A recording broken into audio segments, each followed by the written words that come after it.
साथियों, नमस्कार। कोरोना के प्रभाव से हमारी मन की बात भी अछूती नहीं रही है। जब मैंने पिछली बार आपसे मन की बात की थी, तब पैसेंजर ट्रेनें बंद थी, बसें बंद थी, हवाई सेवा बंद थी। इस बार बहुत कुछ खुल चुका है। श्रमिक स्पेशल ट्रेनें चल रही हैं, अन्य स्पेशल ट्रेनें भी शुरू हो गई हैं। तमाम सावधानियों के साथ हवाई जहाज उड़ने लगे हैं। धीरे धीरे उद्योग भी चलना शुरू हुआ है। यानी अर्थव्यवस्था का एक बड़ा हिस्सा अब चल पड़ा है, खुल गया है। ऐसे में हमें और ज्यादा सतर्क रहने की आवश्यकता है। 2 गज की दूरी का नियम हो, मुंह पर मास्क लगाने की बात हो सके तो वहां तक घर में रहना हो, ये सारी बातों का पालन, उसमें जरा भी ढिलाई नहीं बरतनी चाहिए। देश में सबके सामूहिक प्रयासों से कोरोना के खिलाफ लड़ाई बहुत मजबूती से लड़ी जा रही है। जब हम दुनिया की तरफ देखते हैं तो हमें अनुभव होता है कि वास्तव में भारतवासियों की उपलब्धि कितनी बड़ी है। हमारी जनसंख्या ज्यादातर देशों से कई गुना ज्यादा है। हमारे देश में चुनौतियां भी भिन्न प्रकार की हैं, लेकिन फिर भी हमारे देश में कोरोना उतनी तेजी से नहीं फैल पाया जितना दुनिया के अन्य देशों में फैला। कोरोना से होने वाली मृत्यु दर भी हमारे देश में काफी कम है। जो नुकसान हुआ है उसका दुख हम सबको है, लेकिन जो कुछ भी हम बचा पाए हैं वो निश्चित तौर पर देश की सामूहिक संकल्प शक्ति का ही परिणाम है। इतने बड़े देश में हर एक देशवासी ने खुद इस लड़ाई को लड़ने की ठानी है। ये पूरी मुहिम पीपल ड्रिवन है।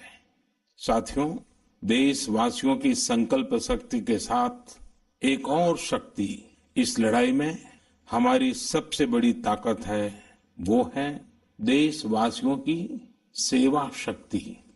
वास्तव में इस महामारी के समय हम भारतवासियों ने ये दिखा दिया है कि सेवा और त्याग का हमारा विचार केवल हमारा आदर्श नहीं है, बल्कि भारत की जीवन पद्धति है। और हमारे यहां तो कहा गया है, सेवा परमो धर्मः। सेवा स्वयं में सुख है, सेवा में ही संतोष है। आपने देखा होगा कि दूसरों की सेवा में लगे व्यक्ति के जीवन में कोई डिप्रेशन या तनाव कभी नहीं दिखता। उसके जीवन में, जीवन को लेकर उसके नजरिए में भरपूर आत्मविश्वास, सकारात्मकता और जीवंतता प्रतिपल नजर आती है। साथियों, हमारे डॉक्टर्स, नर्सिंग स्टाफ, सफाई कर्मी, पुलिसकर्मी, मीडिया के साथी, ये सब जो सेवा कर रहे हैं, उसकी चर्चा मैंने कई बार की है। मन की बात में भी मैंने उसका जिक्र किया है। सेवा में अपना सब कुछ समर्पित कर देने वाले लोगों की संख्या अनगिनत है। ऐसे ही एक सज्जन है तमिलनाडु के सी मोहन। सी मोहन जी मदुरई में एक सैलून चलाते हैं। अपनी मेहनत की कमाई से इन्होंने अपनी बेटी की पढ़ाई के लिए 5 लाख रुपए बचाए थे, लेकिन इन्होंने ये पूरी राशि इस समय जरूरतमंदों, गरीबों की सेवा के लिए खर्च कर दी। इसी तरह अगरतला में ठेला चलाकर जीवन यापन करने वाले गौतम दास जी अपनी रोजमर्रा की कमाई की बचत में से हर रोज दाल चावल खरीदकर जरूरतमंदों को खाना खिला रहे हैं। पंजाब के पठानकोट से भी एक ऐसा ही उदाहरण मुझे पता चला। यहाँ दिव्यांग भाई राजू ने दूसरों की मदद से जोड़ी गई छोटी सी पूंजी से 3000 से अधिक मास्क बनवाकर लोगों में बांटे। भाई राजू ने इस मुश्किल समय में करीब 100 परिवारों के लिए खाने का राशन भी जुटाया। देश के सभी इलाकों से विमेन सेल्फ हेल्प ग्रुप के परिश्रम की भी अनगिनत कहानियां इन दिनों हमारे सामने आ रही है। गांवों में, छोटे कस्बों में हमारी बहनें, बेटियां हर दिन हजारों की संख्या में मास्क बना रही हैं। तमाम सामाजिक संस्थाएं भी इस काम में इनका सहयोग कर रही हैं। साथियों, ऐसे कितने ही उदाहरण हर दिन दिखाई और सुनाई पड़ रहे हैं। कितने ही लोग खुद भी मुझे नमो ऐप और अन्य माध्यमों के जरिए अपने प्रयासों के बारे में बता रहे हैं। कई बार समय की कमी के चलते मैं बहुत से लोगों का, बहुत से संगठनों का, बहुत सी संस्थाओं का नाम नहीं ले पाता हूं। सेवा भाव से लोगों की मदद कर रहे ऐसे सभी लोगों की मैं प्रशंसा करता हूं, उनका आदर करता हूं, उनका तहे दिल से अभिनंदन करता हूं। मेरे प्यारे देशवासियों, एक और बात जो मेरे मन को छू गई है वो है संकट की इस घड़ी में इनोवेशन।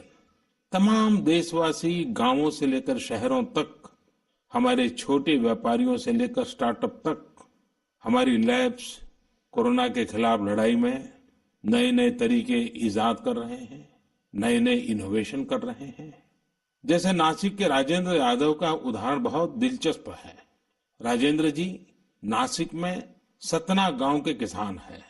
अपने गांव को कोरोना संक्रमण से बचाने के लिए उन्होंने अपने ट्रैक्टर से जोड़कर एक सैनिटाइजेशन मशीन बना ली है और ये इनोवेटिव मशीन बहुत प्रभावी तरीके से काम कर रही है।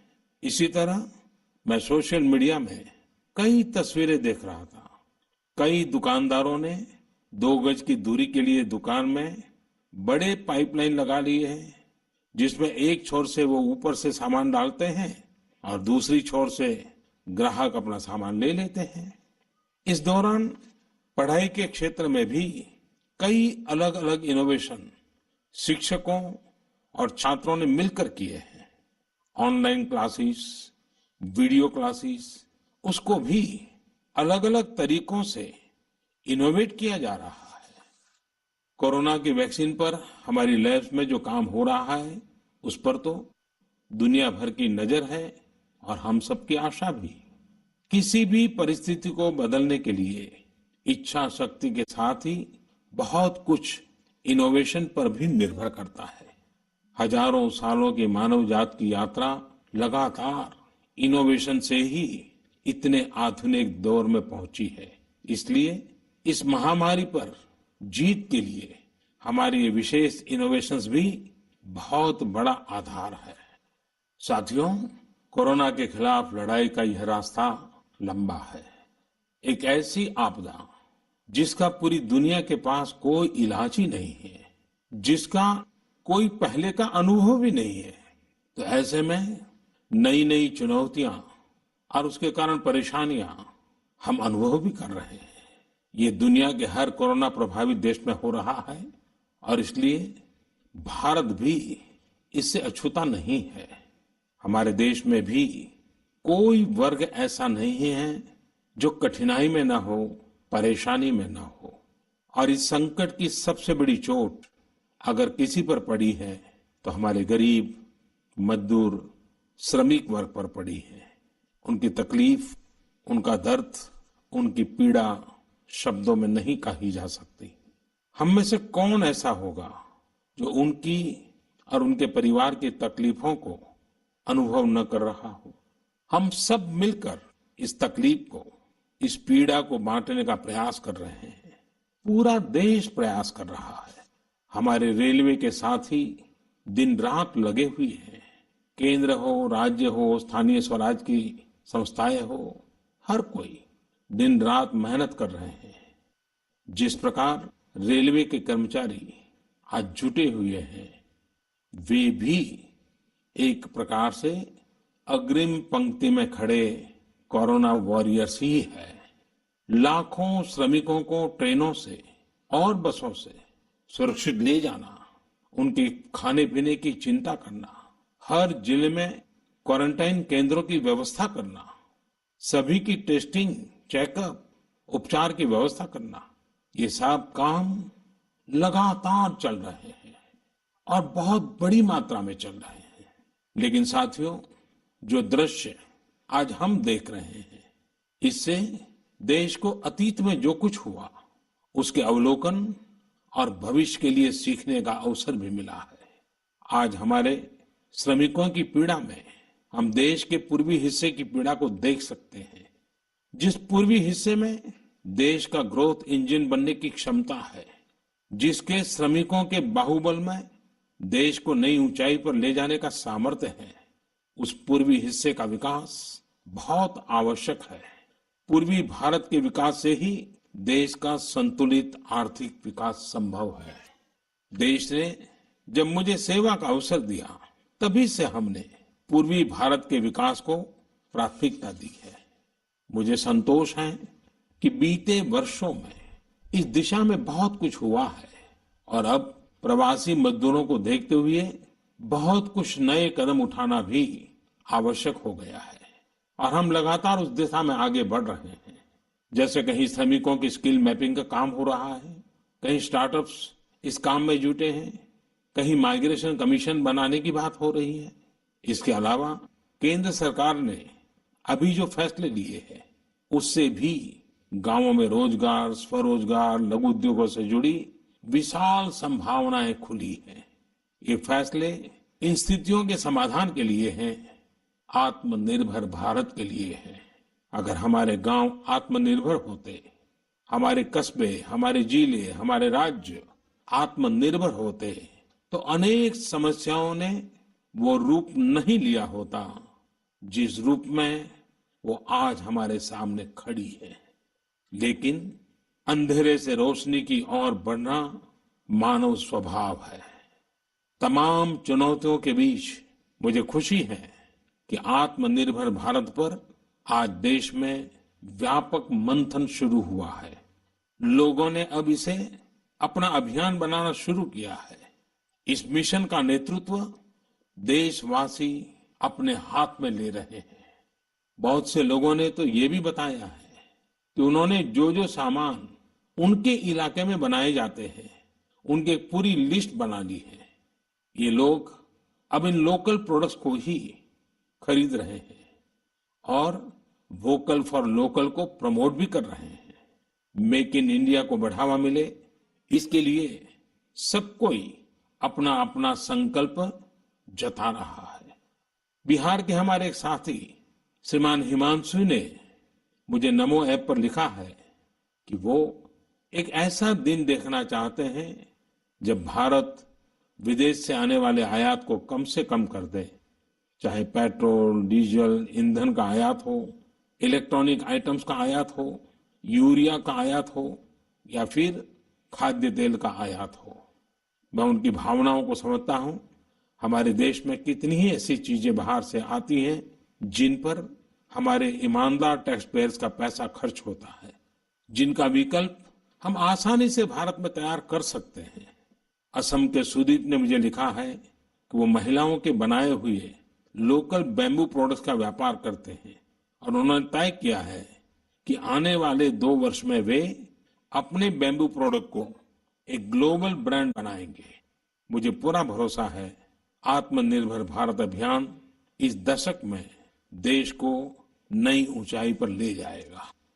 मेरे प्यारे देशवासियों, कोरोना संकट के इस दौर में मेरी विश्व के अनेक नेताओं से बातचीत हुई है, लेकिन मैं एक सीक्रेट जरूर आज बताना चाहूंगा।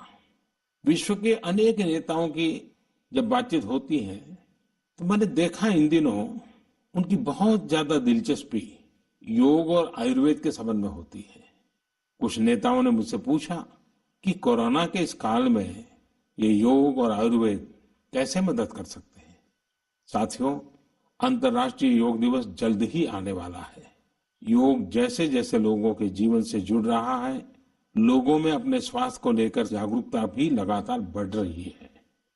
अभी कोरोना संकट के दौरान भी ये देखा जा रहा है कि हॉलीवुड से हरिद्वार तक घर में रहते हुए लोग योग पर बहुत गंभीरता से ध्यान दे रहे हैं।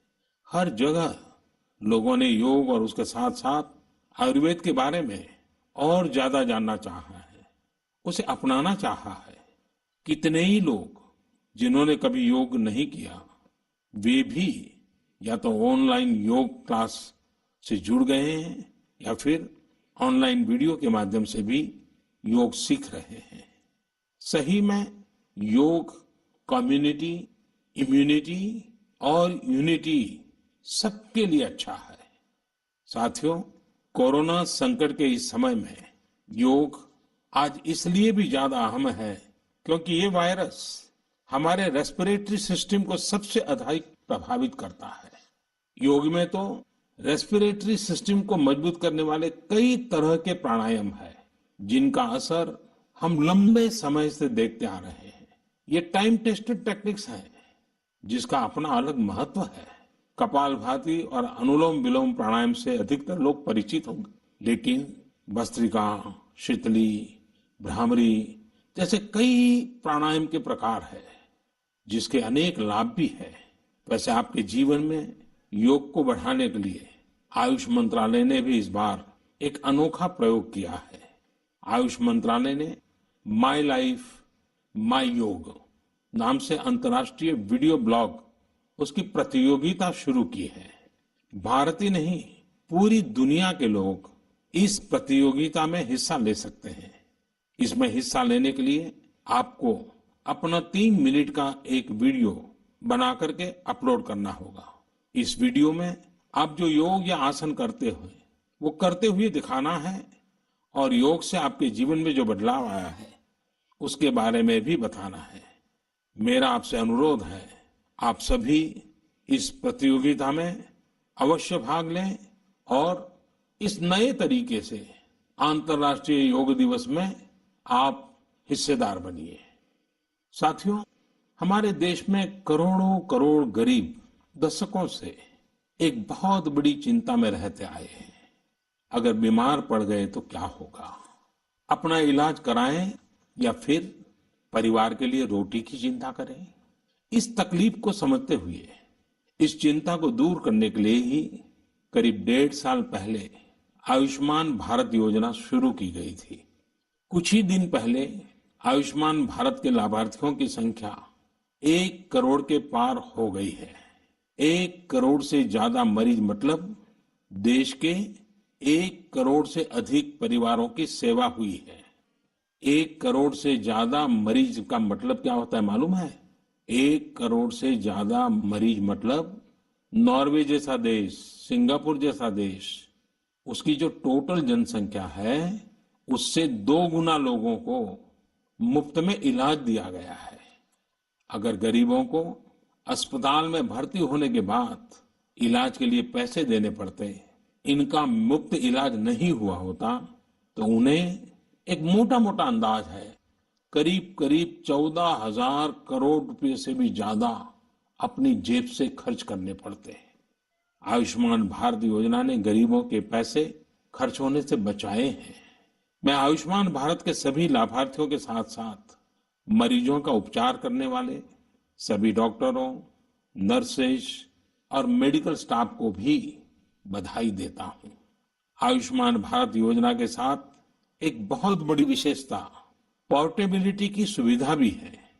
पोर्टेबिलिटी ने देश को एकता के रंग में रंगने में भी मदद की है। यानी बिहार का कोई गरीब अगर चाहे तो उसे कर्नाटका में भी वही सुविधा मिलेगी जो उसे अपने राज्य में मिलती। इसी तरह महाराष्ट्र का कोई गरीब चाहे तो उसे इलाज की वही सुविधा तमिलनाडु में मिलती। इस योजना के कारण किसी क्षेत्र में जहां स्वास्थ्य की व्यवस्था कमजोर है, वहां के गरीब को देश के किसी भी कोने में उत्तम इलाज कराने की सहूलियत मिलती है। साथियों, आप ये जानकर हैरान रह जाएंगे कि 1 करोड़ लाभार्थियों में से 80% लाभार्थी देश के ग्रामीण इलाकों के हैं। इनमें भी करीब करीब 50% लाभार्थी हमारी माताएं, बहनें और बेटियां हैं। इन लाभार्थियों में ज्यादातर लोग ऐसी बीमारियों से पीड़ित थे जिनका इलाज सामान्य दवाओं से संभव नहीं था। इनमें से 70% लोगों की सर्जरी की गई है। आप अनुमान लगा सकते हैं कि कितनी बड़ी तकलीफों से इन लोगों को मुक्ति मिली है। मणिपुर के चुरा चांदपुर में 6 साल के बच्चे केलेनसांग, उसको भी इसी तरह आयुष्मान योजना से नया जीवन मिला है। केलेनसांग को इतनी छोटी उम्र में ब्रेन की गंभीर बीमारी हो गई। इस बच्चे के पिता दिहाड़ी मजदूर हैं और मां बुनाई का काम करती है। ऐसे में बच्चे का इलाज कराना बहुत कठिन हो रहा था, लेकिन आयुष्मान भारत योजना से अब उनके बेटे का मुफ्त इलाज हो गया है। कुछ इसी तरह का अनुभव पुडुचेरी की अमूर्था वल्ली जी का भी है। उनके लिए भी आयुष्मान भारत योजना संकट मोचक बनकर आई है। अमूर्था वल्ली जी के पति की हार्ट अटैक से दुखद मृत्यु हो चुकी है। उनके 27 साल के बेटे जीवा को भी हार्ट की बीमारी थी। डॉक्टर्स ने जीवा के लिए सर्जरी की सलाह दी थी, लेकिन दिहाड़ी मजदूरी करने वाले जीवा के लिए अपने खर्च से इतना बड़ा ऑपरेशन करवाना संभव ही नहीं था। लेकिन अमूर्था वल्ली ने अपने बेटे का आयुष्मान भारत योजना में रजिस्ट्रेशन करवाया और 9 दिनों बाद बेटे जीवा के हार्ट की सर्जरी भी हो गई। साथियों, मैंने आपको सिर्फ 3-4 घटनाओं का जिक्र किया। आयुष्मान भारत से तो ऐसी 1 करोड़ से अधिक कहानियां जुड़ी हुई है। ये कहानियां जीते जागते इंसानों की हैं। दुख तकलीफ से मुक्त हुए हमारे अपने परिवारजनों की है। आपसे मेरा आग्रह है, कभी समय मिले तो ऐसे व्यक्ति से जरूर बात करिएगा जिसने आयुष्मान भारत योजना के तहत अपना इलाज कराया हो। आप देखेंगे कि जब एक गरीब बीमारी से बाहर आता है तो उसमें गरीबी से लड़ने की भी ताकत नजर आने लगी है। और मैं हमारे देश के ईमानदार टैक्स पेयर से कहना चाहता हूं, आयुष्मान भारत योजना के तहत जिन गरीबों का मुफ्त इलाज हुआ है, उनके जीवन में जो सुख आया है, संतोष मिला है, उस पुण्य के असली हकदार आप भी हैं। हमारा ईमानदार टैक्स पेयर भी इस पुण्य का हकदार है। मेरे प्यारे देशवासियों, एक तरफ हम महामारी से लड़ रहे हैं तो दूसरी तरफ हमें हाल में पूर्वी भारत के कुछ हिस्सों में प्राकृतिक आपदा का भी सामना करना पड़ा है। पिछले कुछ हफ्तों के दौरान हमने पश्चिम बंगाल और उड़ीसा में सुपर साइक्लोन अम्फान का कहर देखा। तूफान से अनेकों घर तबाह हो गए, किसानों को भी भारी नुकसान हुआ। हालात का जायजा लेने के लिए मैं पिछले हफ्ते उड़ीसा और पश्चिम बंगाल गया था। पश्चिम बंगाल और उड़ीसा के लोगों ने जिस हिम्मत और बहादुरी के साथ हालात का सामना किया है, प्रशंसनीय है।